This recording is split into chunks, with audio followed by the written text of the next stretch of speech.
Espérant contre toute espérance, il a cru. Ainsi est-il devenu le père d'un grand nombre de nations. Selon cette parole, telle sera la descendance que tu auras. Devant la promesse de Dieu, il n'hésita pas. Il ne manqua pas de foi, mais il trouva sa force dans la foi et rendit gloire à Dieu, car il était pleinement convaincu que Dieu a la puissance d'accomplir ce qu'il a promis. Romains 4, 18, 21.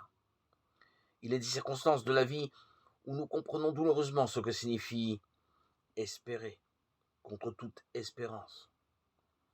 Devant la tombe d'un être cher que la mort nous a arraché lorsqu'un bébé tant désiré ne vient pas, quand une réconciliation semble impossible, si la solitude nous étouffe, que la maladie nous ronge, aucune fois encore nous sommes retombés dans un péché que nous croyions vaincu, qu'aucune tristesse nous enlève la joie de la résurrection.